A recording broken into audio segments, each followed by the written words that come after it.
Three capacities that we can access when faced with disruption are curiosity, compassion, and courage. How can we tap into these resources at this time? Curiosity involves opening up our mind, compassion opens up our heart, and courage can open up our will. I'd like to share a poem that I once wrote when faced with a particular disruption in my own life. And the beginning of this poem, or the prompt for this poem, came from a verse in Hebrew scripture in Ecclesiastes chapter 39, verse 22. The writer wrote, "Blessing covers the dry land like a river and drenches it like a flood." Here's the poem. Each new day before setting out on the sun-scorched path, I pause by the well, fed by love's stream, to fill my soul's reservoir with blessing. Into a dry and weary land, I carry the canteen of intention, from which I shall draw when faced with long spells of rejection. And if by chance, or seduced by some mirage, I find myself lost in a parched place, I will turn once more to my canteen, now a grail, to be refreshed for the journey home. So here, in this time that we all find ourselves in, we all know that there's a better way forward, that there's kind of a lasting change or transformation that we're all inviting into. And I think the key for lasting change springs from radically shifting our perspective of who we are. So change comes out of this shift in perspective, or how we look at things. I've been studying for a number of years with a teacher, a professor at Massachusetts Institute of Technology, whose name is Otto Scharmer. He is the head of an institute there called the Presencing Institute. Otto wrote a book called Theory U, and the heart of that book is that there are three ways that we can really open up to leaning into the emerging future of source, or what I frame as love and justice. And the first is opening up our mind.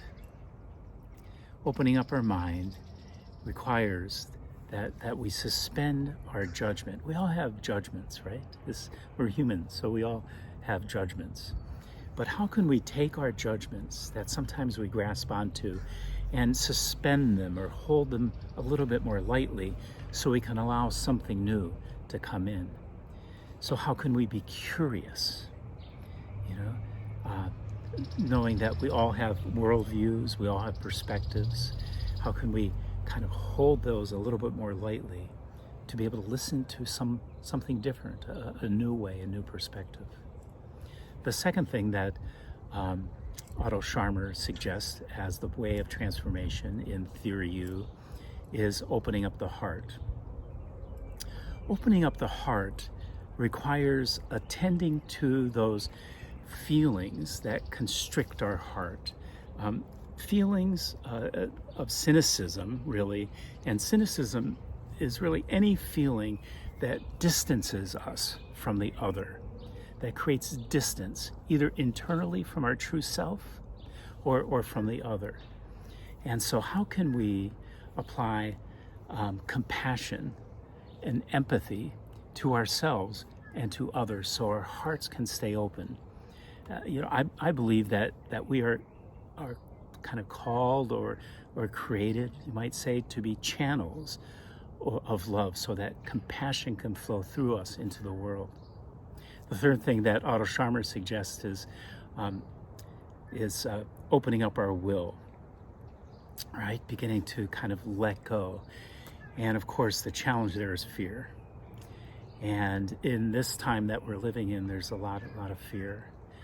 And so we can tap into courage. So fear becomes less of a roadblock or a paralyzing factor in our life and more of a portal to open up to what wants to come, to open up to what's emerging. So sometime I I sort of act this out physically when I think of opening up the mind.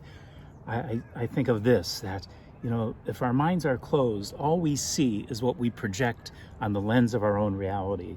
So it's like this. But then we open up our mind and we begin to see, to let something new in. And then we open up our heart with this motion of our hands open, and opening up our will, which is more kind of a bowing to what wants to emerge. These are the postures that can really help us in disruptive times. You may well find that as meaning and purpose become clear to you, things are out of alignment in your life, and they begin to just gradually fall away. But the more fundamental change is really within you. It's a profound shift in your perspective, where you can direct your attention and intention to kind of this opening of mind, heart, and will. This is the most essential change that we're called to, the one from which all other changes spring. It's a change in your perspective or your worldview. That's what's possible. Transforming your consciousness may be the most important thing that you can do for yourself and for the world at this time. Thank you.